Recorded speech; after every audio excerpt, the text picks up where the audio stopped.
নমস্কার বন্ধুরা, সুমিস ওয়ার্ল্ডে সবাইকে স্বাগত। আজ আমি করে দেখাবো অমৃতসরি পিন্ডি ছোলে। এই ছোলে সাধারণ চানা মশলার থেকে একদম আলাদা পাঞ্জাবের অথেন্টিক রেসিপি। চলুন কিভাবে করি দেখাই। এই অমৃতসরি পিন্ডি ছোলে বানাবার জন্য পাটনাই ছোলা সারা রাত জলে ভিজিয়ে রাখতে হবে। আর যদি তখন না ভেজাতে পারেন তাহলে গরম জলে 6 থেকে 7 ঘন্টা ভিজিয়ে রাখলেই হবে। হাতে করে চেপে দেখুন ছোলার দানাগুলো আলাদা করা যাচ্ছে কিনা আর ছোলাটা খোসা ছাড়িয়ে দুভাগ হচ্ছে কিনা। এমন যদি হয়ে যায় তাহলে ছোলা রেডি সিটি মারার জন্য। এবার ছোলা করার জন্য গরম জলে চা ভালো করে ফোটাতে হবে যেন ডার্ক ব্রাউন কালার হয় জলটা।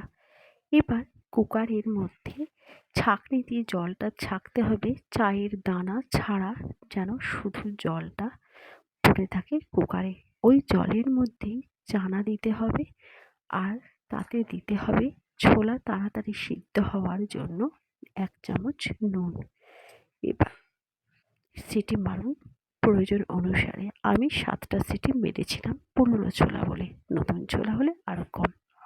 কড়াই খুব গরম করে অল্প তেল দিয়ে গোটা গরম মশলা, এলাচ, লবঙ্গ, দারচিনি, সঙ্গে গোটা জিরে আর শুকনো লঙ্কা ফাটানো অবশ্যই এবং তেজপাতা 2-3 সেকেন্ড ভাজতে হবে।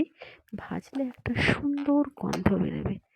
এরপরে অমৃতসরি পিন্ডি ছোলের জন্য কালো তেল দরকার, তাই গুঁড়ো হলুদ আর শুকনো লঙ্কা বা লাল লঙ্কার গুঁড়ো দিয়ে দিন তেলের মধ্যে। এইবার ওই তেলটাকে ভালো করে নাড়তে নাড়তে তেল কালো হয়ে আসলে পেঁয়াজ কুচি দিতে হবে। পেঁয়াজ কুচি দিয়ে আঁচ কমিয়ে দিয়ে রান্না করতে হবে। পেঁয়াজ কুচি ভাজার জন্য এর মধ্যে আমি দেব হচ্ছে 1 চামচ নুন। আমি অবশ্য 2 চামচ দিয়েছিলাম, সরি মিস হয়ে গেছে। এবার ওই নুনটা দিয়ে পেঁয়াজটা নরম হয়ে যাবে আর ধীরে ধীরে ভাজলে পেঁয়াজ থেকে একটা মিষ্টি সুগন্ধর মতন গন্ধ বেরোয়, যে গন্ধটা নাকে লাগে না কিন্তু খাবারের স্বাদ বাড়ায়। এইদিকে বাটা মশলাটা রেডি করে নিই। বাটা মশলাতে থাকবে টমেটো কুচি, আদা কুচি, কাঁচা লঙ্কা আর তার সঙ্গে থাকবে রসুন কুচি। আমি এখানে শুকনো লঙ্কার ব্যবহার করিনি, আপনারা চাইলে করতে পারেন। দেখুন পেঁয়াজ কেমন কালো হয়ে গেছে।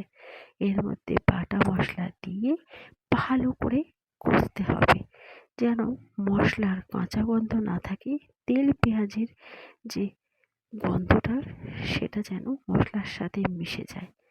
এবার আঁচ কমিয়ে ধীরে ধীরে রান্না করতে হবে যাতে তেল উপরে উঠে আসে। তেল উপরে উঠে আসা মানে বাটা মশলা কষানো হয়ে গেছে। এবার নাড়তে থাকুন।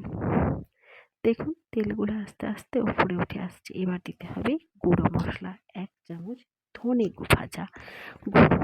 ভাজা ধনের গুঁড়ো, তার সাথে জিরে গুঁড়ো আর গরম মশলার গুঁড়ো। এবার সেটা ভালো করে মেশাতে হবে। ভালো করে মেশালে দেখবেন একটু কালচে ভাব হবে, তখন দিতে হবে ড্রাই রোস্টেড কসুরি মেথি পাতা। পাতার জায়গায় গুঁড়ো অনেকে ব্যবহার করতে পারেন, কিন্তু স্বাদ ভালো হয় না। দেখুন আস্তে আসলে মশলাটা কষাতে কষাতে কেমন কালচে হয়ে যাচ্ছে আর তেল উপরে ভেসে আসছে। এই মশলাটা যত কালচে হবে তত ভালো লাগবে অমৃতসরি পিন্ডি ছোলে। এতে আরও কিছু নতুনত্ব জিনিস অ্যাড করতে হবে। দেখুন ছোলা সিদ্ধ হয়ে গেছে, চায়ের কারণে ছোলার রং বেশ কালচে, ক্যামেরায় হয়তো ভালো করে ওঠেনি। এরপরে এই ছোলা দেওয়ার সময় ছোলার সাথে ওই চায়ের লিকারের জলটাও দিয়ে দেবেন কুকারে যেটা ছিল। এবার ভালো করে ছোলার সাথে কষাতে থাকুন যাতে মশলা কষানো আর ছোলা একসাথে খুব ভালোভাবে মিশে যায় আর ধীরে ধীরে ফুটতে থাকে। এরপর সিদ্ধ আলু নিয়ে ছোলার মধ্যে দিন যাতে ছোলার গ্রেভিটা গাঢ় হয়ে যায় এবং ছোলার সাথে মাঝে মাঝে আলু পড়লে খুব ভালো লাগে। আলুগুলো হাতে করে চটকে নেবেন তবে একেবারে যেন গলে না যায়। ধীরে ধীরে নাড়তে থাকুন। যখন ভালো মতন ঝোল ফুটে উঠবে টগবগ করে, তখন ফ্রেশ ক্রিম হাতে করে ভালো করে মাখিয়ে ফেটে দিয়ে দেবেন। পাঞ্জাবি রান্নায় মাখন আর ক্রিম না থাকলে রান্নাটা অসম্পূর্ণ লাগে। এরপর সুগন্ধের জন্য কাঁচা লঙ্কা চেরা আর ধনেপাতা কুচি ছড়িয়ে দিতে হবে। কাঁচা লঙ্কা আর ধনেপাতা কুচি ভালো করে মেশাতে হবে ঝোলের সাথে।